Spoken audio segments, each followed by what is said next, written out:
The Great War, as contemporaries called it, was the first man-made catastrophe of the 20th century.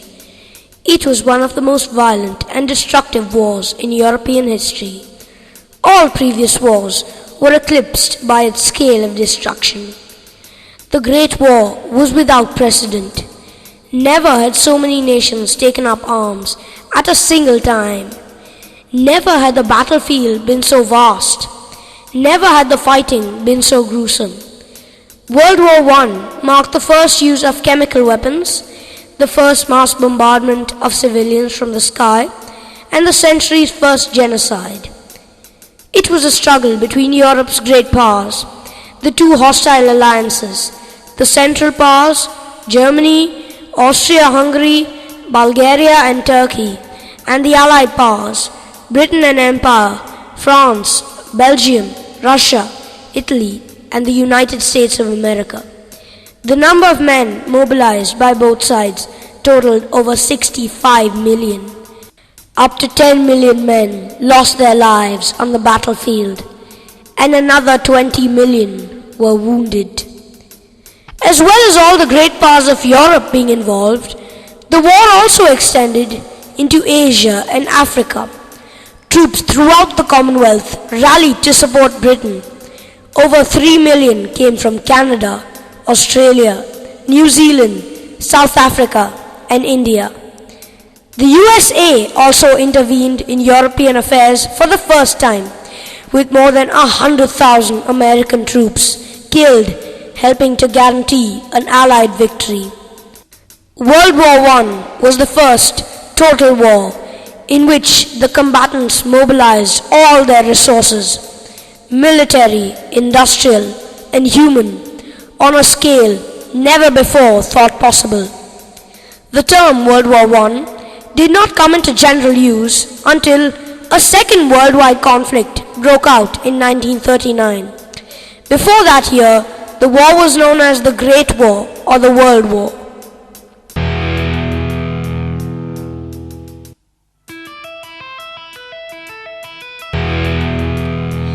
When World War I broke out in 1914, it ended almost 100 years of relative peace in Europe. But the road to war began in the preceding 4 decades of European history. In 1871, when a unified, militarily triumphant, economically powerful Germany emerged after it defeated France in the Franco-Prussian War, it challenged the balance of power on which the peace of Europe had long depended. The architect of German unity, Chancellor Otto von Bismarck, carefully maintained German dominance of Europe by isolating France. He shrewdly crafted a network of alliances and agreements with all of the other European powers except France. Bismarck forged the Triple Alliance with Austria-Hungary and Italy and signed a reinsurance treaty with Russia. He also facilitated an Anglo-German friendship by not competing with Britain for colonial territory in Africa and Asia and not constructing a large navy that would threaten British dominance on the high seas. In 1888, 29-year-old Wilhelm II became Kaiser, the ruler of Germany. Kaiser Wilhelm II quickly retired Bismarck and abandoned Bismarck's cautious foreign policy. He refused to renew Germany's friendship with Russia. He also began to assert Germany's ambitions abroad and threatened British naval supremacy by embarking on major battleship building programs.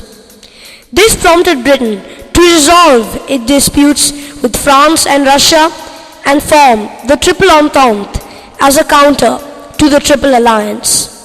By 1914, the alliance systems were firmly in place, awaiting only a spark to ignite a conflagration of war.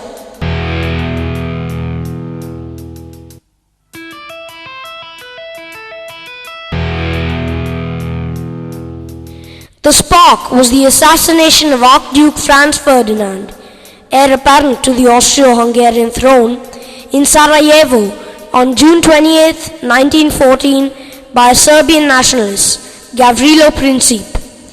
In retaliation, Austria declared war against Serbia on July 28, 1914. But a war between Austria and Serbia meant a war between Austria and Russia, Serbia's traditional ally. That meant war between Russia and Germany, and that meant war between Germany and France, and that meant war between Germany and Great Britain. In a flash, the whole continent was at war. Both sides originally believed that the Great War would be over quickly. In Germany, this belief was based on a long-established war strategy called the Schlieffen Plan. The Schlieffen Plan was designed by Count von Schlieffen in 1905. The first objective was to capture Paris in precisely 42 days and force the French to surrender. Germany could then shift its forces to the Eastern Front and defeat the Russians before they were fully prepared to fight. The German generals were so confident of success that Kaiser Wilhelm II proclaimed that he would have Paris for lunch, St. Petersburg for dinner. According to the German generals, the war would be over by Christmas, only 5 months after it began. The Germans began their great attack with the invasion of Belgium, even though Belgium was neutral. But however, the Schlieffen Plan began to unravel. As they rapidly advanced deep into France, the German army, however, found themselves physically exhausted, far ahead of their supply lines, and separated from the rest of the invading force. Then, they made a fatal change in the plan, deciding to enter Paris rather than encircle it, little realizing that this would change the whole course of the war. Now, it was France's chance to attack. French General Joffre ordered a stand along the Marne. Meanwhile, on the Eastern Front, a Russian army engaged Germany at the Battle of Tannenberg. For Germany, it was one of the greatest victories of the war. The Battle of Tannenberg signaled the reign of Germany's Batman and Robin, Hindenburg and Ludendorff. Hindenburg was the commander of the German 8th Army, and Ludendorff was his chief of staff. These two gained extreme power and popularity after Tannenberg. For the Russians, Tannenberg was a debacle of epic proportions. The Russian army lost 125,000 men, while the Germans suffered a mere 15,000 casualties. However, the Russian invasion forced the Germans to reduce critical forces in the west, taking the pressure off the French. In early September, the first Battle of the Marne took place, with over 2 million men participating. The German army was stopped, and Paris was saved. The Battle of the Marne was one of the most decisive battles in history. But this was followed by a stalemate and trench warfare set in, with a line of trenches that extended from Switzerland to the English Channel all along France, and which remained largely unchanged over the next 4 years.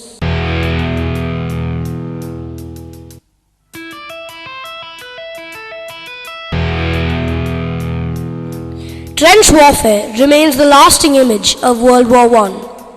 Trenches were cut through battlefield fronts to protect troops from deadly artillery and machine gun fire. Firing trenches were backed by cover trenches, which provided a second line of defense in case enemies overran the firing trench. Each was about 6 to 8 feet deep. Off-duty troops lived in dugouts in the support trenches. Supplies, food, and fresh troops moved to the front through a network of reserve and communications trenches. Between the trenches of opposing forces lay no man's land, filled with barbed wire to slow down any rapid advances by the enemy. The world of trenches was one of squalor and hardship. German trench life was much different. They constructed elaborate and sophisticated tunnel and trench structures, sometimes with living quarters more than 50 feet below the surface. These trenches had electricity, beds, toilets, and other niceties of life in sharp contrast to the open-air trenches of the Allies. By the war's end, each side had dug at least 12,000 miles of trenches. What started as a war between Austria and Serbia slowly transformed into the first truly world war, with fighting taking place on 3 continents, in conditions ranging from deserts to snow in the Alps. The Allies sought to destroy German colonies.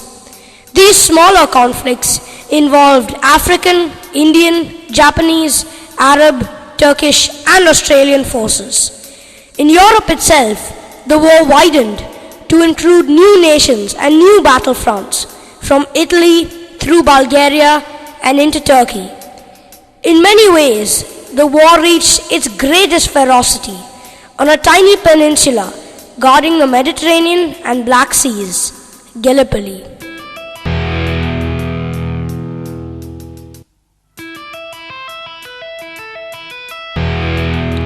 On April 24, 1915, an amphibious force of British, French, Australian, and New Zealand troops began landing on the Turkish peninsula of Gallipoli. Their aim, to knock Germany's ally, Turkey, out of the war. 2 landings were made, at Cape Helles and at what became known as the Anzac Cove. However, the Gallipoli landing was a disaster caused by inadequate intelligence, insufficient attention to the terrain, and an underestimation of the Turks' bravery, strength, and resilience in defense of their native soil. There was deadlock on the beaches, which lasted 10 months and costed the lives of more than 100,000 Allied and Turkish soldiers, with another 250,000 wounded.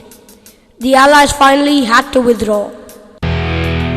The very same night of the Gallipoli landing, the Turkish authorities began repression of the Armenian communities, whom they saw as internal enemies. Over the next 2 years, 500,000 to 1 million Armenians were killed or died of exposure to disease, and the rest were uprooted and expelled to the desert regions of Mesopotamia. This was the first genocide of the 20th century.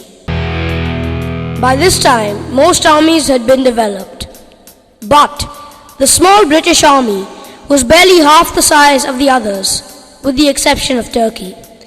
To solve this problem, Lord Kitchener, head of the British Department of Defence, printed 54 million copies of this poster shown here, which were displayed all around Britain.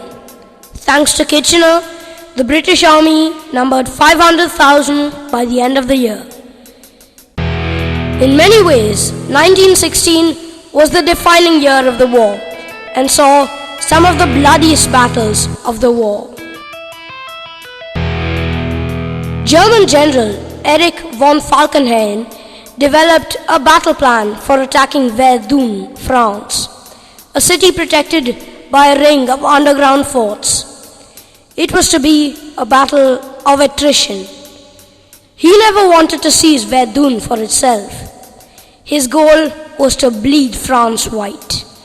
The Germans wanted the battle to be a long one, with the intention of inflicting as many casualties on the French as possible. It began with an artillery bombardment all along the 8-mile front. The Germans blasted the French trenches with over 1 million shells on the first day alone. The Battle of Verdun was the longest battle of the war, with over 500,000 casualties. For 10 months, the bloodbath went on. Verdun came to be known as the Battle of France because it symbolized for the French the strength and fortitude of their armed forces and the solidarity of their entire nation. After Verdun, Hindenburg and Ludendorff gained new levels of power. Hindenburg became chief of the Great General Staff and Ludendorff was first quartermaster general. These two men had become the most powerful people in Germany. The Kaiser, meanwhile, was slowly going mad. He moved to one of his numerous castles, where sawing wood was his only hobby, while he held champagne dinners every night.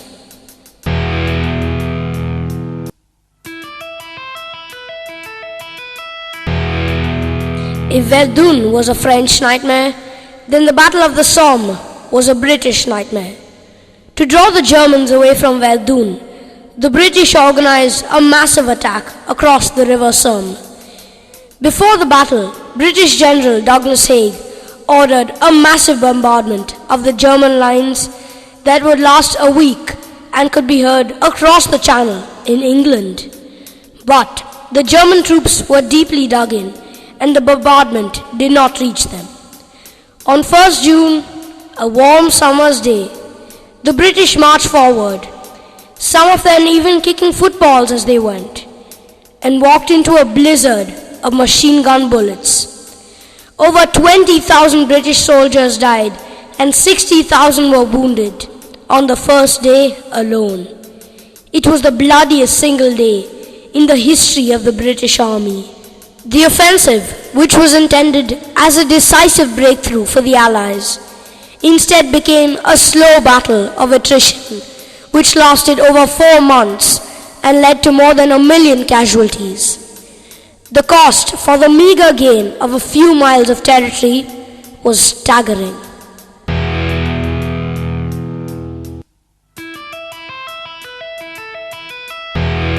At the start of the war, only France, Britain and Germany had a large navy. The German High Seas Fleet had been designed to contest the British Grand Fleet for control of the seas. But despite this, the Kaiser chose not to risk his beloved fleet in battle until 1916. The only time in World War I that the main battleship forces of Britain and Germany engaged in direct combat was the Battle of Jutland in the North Sea. It was the largest naval battle ever fought and the great clash between capital ships.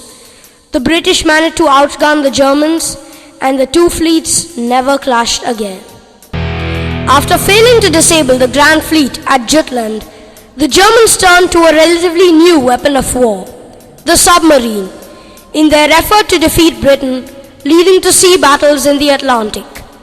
The German U-boats were very effective against the British Navy. One submarine, U-9, managed to sink 3 British warships within an hour. To counter U-boats, the British built their own submarines, called K-boats. Out of the 17 K-boats that were built, there were 16 bad accidents and 8 disasters. They were far too long and weren't practical. By 1917, the U-boats were sinking an average of 630,000 tons of Allied shipping per month.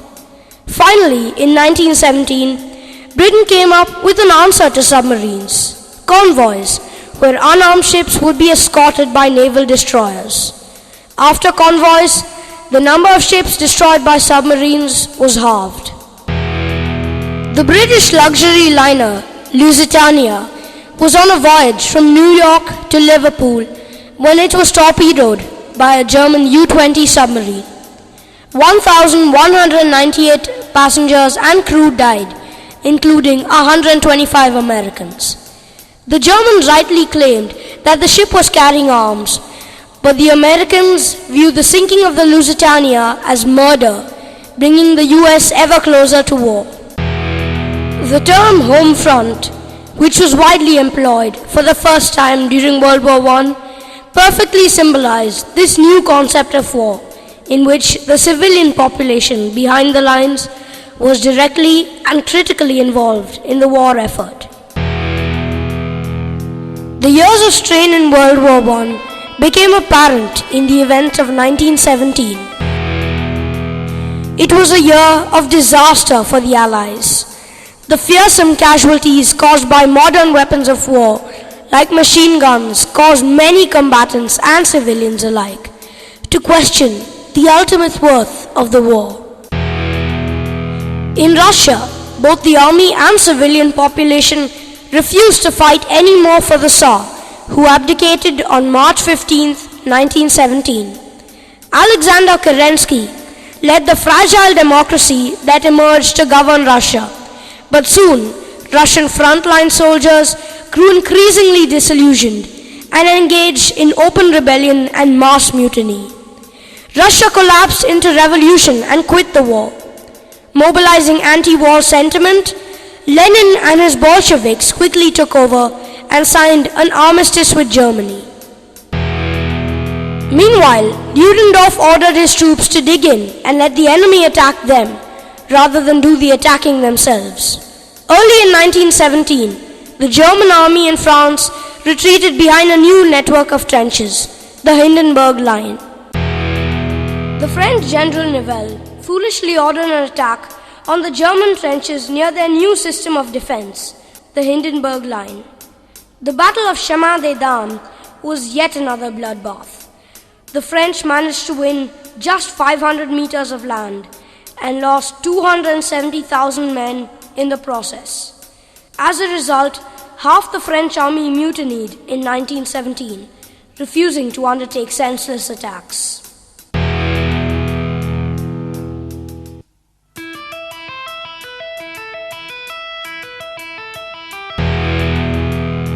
The offensive role of the Allies then fell to the British. British General Haig failed to learn from the French disaster at Chemin-des-Dames and instead launched a major offensive operation at the Third Battle of Ypres, or the Battle of Passchendaele as it came to be known.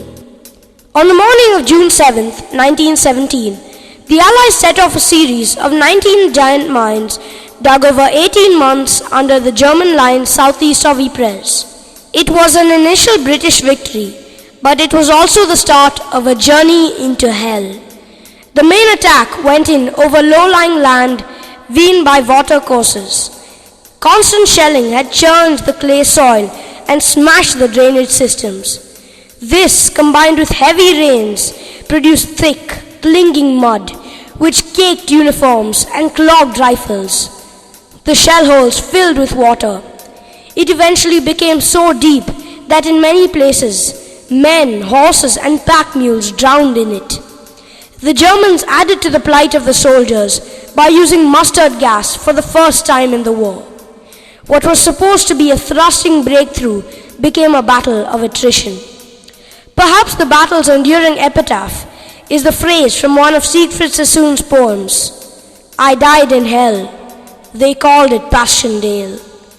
In the end, when 4 months later the brave Canadian units seized the ruined village of Passchendaele and the Third Battle of Ypres dragged to a halt, the British had gained just 4 miles of territory and paid for it with the lives of 324,000 men. It had all gone terribly wrong. There was only one bright spot in the Allied tale of woes. America entered the war. The US had long been isolationist in its international policy, and President Woodrow Wilson had been elected on a platform of peace. As the war continued, the US found itself under ever-increasing pressure to enter the war, especially after the sinking of the Lusitania. When the Germans renewed unrestricted submarine warfare, the US severed diplomatic relations with Germany. But in 1917, when the Zimmermann telegram, which suggested an alliance between Germany and Mexico aimed at the United States, was made public, America went to war with Germany. President Woodrow Wilson called on Americans to make the world safe for democracy. But would the Americans arrive in time to tip the balance in favor of the Allies once and for all? There remained one great offensive act on the Western Front in 1917, a mass tank raid on the Hindenburg Line near the town of Cambrai that would change the future course of warfare. It was the first mass use of tanks in the history of warfare. On November 20th, Using no preliminary warning bombardment, the tanks rolled forward out of the mist. Terror spread quickly through the German lines, and many men fled their positions rather than face the terrible tanks.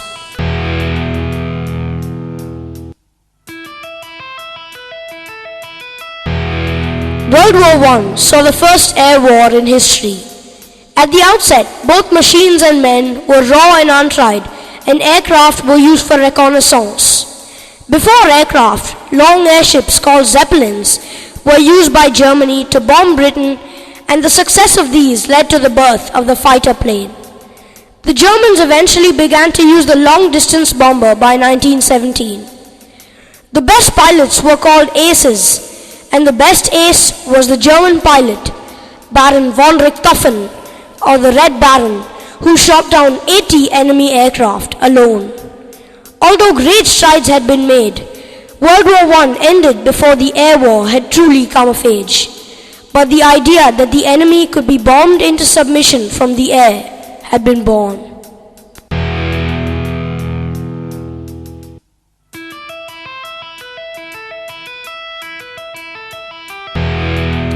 The Germans realized that 1918 was going to be a race for time before the American troops began arriving in significant numbers. Rejecting negotiating a peace in the West while retaining the gains of the East, the German duo of Hindenburg and Ludendorff chose instead to gamble all and aim for total victory. Over a 4-month period in 1918, the German army launched 5 major assaults aimed at different parts of the Allied line. The new campaign was based on new tactics. Squads of elite stormtroopers armed with automatic rifles, light machine guns and flamethrowers were supported by a creeping barrage of artillery fire. Initially, the plan worked. The Allies gave ground. But then, the Allies engaged in a highly successful set of offensives. Soon, the elite German stormtroopers were a spent force. The Allies, having stemmed the German advance, now reversed it. The whole front was ablaze. The climatic battles of September 1918 saw the rupture of the Hindenburg Line. Germany's civilian support for the war eventually collapsed. In October, the revolt of the German Navy triggered the final collapse of the German war effort. The Kaiser abdicated and fled to Holland. On the 11th hour of the 11th day of the 11th month of 1918, the guns finally fell silent and a ceasefire went into effect for all combatants. The war was over. When the ceasefire came, people all over the world celebrated. But the war was not over for the German civilians. The Allies insisted on continuing the blockade through the winter months, resulting in mass starvation and death. In the days that followed the armistice, people learned that it is far often easier to wage war than it is to build a lasting peace.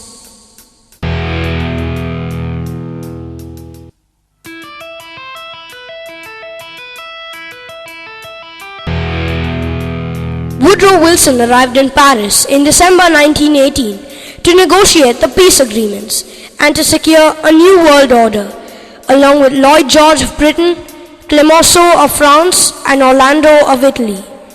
Other participants included Ho Chi Minh, future leader of Vietnam, Du Bois, representing black Americans, and T.E. Lawrence, who represented the Arabs who had fought for the Allies. All three were ignored, betrayed, or rejected, with repercussions that have echoed for the rest of the century. President Wilson wanted a lenient peace where out of the ashes of the old order imperial powers, there should emerge new, self-governing nations. But France wanted to see Germany stripped. Finally, a compromise peace was agreed upon, where Wilson agreed to restrict Germany's size and power, and Clemenceau agreed to the formation of the League of Nations. Thus was fashioned what is probably the worst peace treaty in modern history. The Treaty of Versailles was finally signed June 28, 1919, exactly 5 years after the assassination of Archduke Ferdinand. Germany lost a great deal of land, but retained its latent power. It had to make reparation to the Allies to the tune of $33 billion. The Treaty of Versailles was stringent enough to humiliate the German people and make them hungry for revenge, but lenient enough to leave Germany powerful enough to pursue that revenge. The immediate post-war years of turmoil and economic hardship led many Germans to abandon hope for German democracy and turn to more radical political solutions. The leader of the Nazi Party, Adolf Hitler, eventually convinced the Germans that he was the man who could destroy the Treaty of Versailles and lead Germany back into greatness. Thus, in the Treaty of Versailles were sown the seeds of World War II. The aftershocks of the earthquake we call the Great War are still being felt today, even in the 21st century. The Great War had been the worst disaster in history. 10 million soldiers were killed. Millions of people, military and civilian, in every combatant nation had to cope with the war experience and its aftermath. Some people tried not to remember the war, while others built monuments to those who had died. Many went to the grave burdened by the unanswered question, what did it all mean? For the lost generation, the war became a war without end, one that continued through missing limbs, mutilated faces, and shaking bodies. It left much of Europe in severe economic hardship. As well as political changes, the war led to social changes in Europe too, with wider opportunities and greater equality for women. In countless ways, World War I created the fundamental elements of 20th century history. Genocide emerged as an act of war. So did the use of poison gas on the battlefield. The international system was totally transformed. The old order had been decimated, and a new one was taking shape. On the political right, fascism came out of the war. On the left, a communist movement, Bolshevism, emerged backed by the Soviet Union. Reluctantly, but unavoidably, America became a world power. The British Empire reached its high point and started to unravel. 4 empires collapsed, including the Ottoman and Habsburg empires, and there was a radical reshaping of the political map of Europe. New boundaries were drawn in Europe and the Middle East. Boundaries, as in Iraq and Kuwait, which were still intact at the end of the century. Just as the war was ending, German nationalists like Hitler gathered millions who rejected the peace and blamed Jews and communists for their defeat. The road to the Second World War started there. Then came the shockwaves of 1989 to 1991, ending the short 20th century, an era that began with the Great War and concluded with the collapse of communism and the reunification of Germany in a robust European community. The German problem appeared to be resolved, but other problems have emerged that are disturbingly similar to those that plagued the world in 1914. The world hasn't moved that far from the age of the Great War. September 11th, shades of World War I. The idea of using an act of terror to provoke a violent national reaction that would ultimately be to its detriment was born on 28 June 1914. Baghdad 2003, making the world safe for democracy. The belief that armed force brings democracy to those who are suffering under dictatorship is an American idea from 1917, from the days of Woodrow Wilson. But how high a price is victory? And does victory bring us peace and democracy? That's a question we owe to the First World War, and the question is still with us today.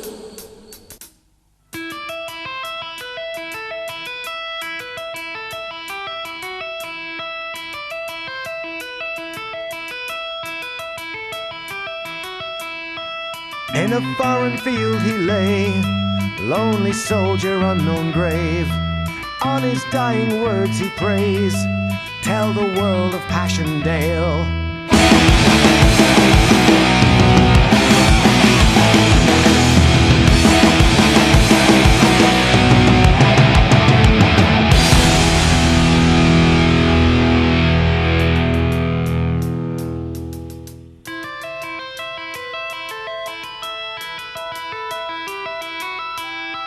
We live all that he's been through, last communion of his soul. Rust your bullets with his tears, let me tell you about his years.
See my spirit on the wind, across the lands beyond the hill. Friend and foe will meet again, those who died at Passchendaele.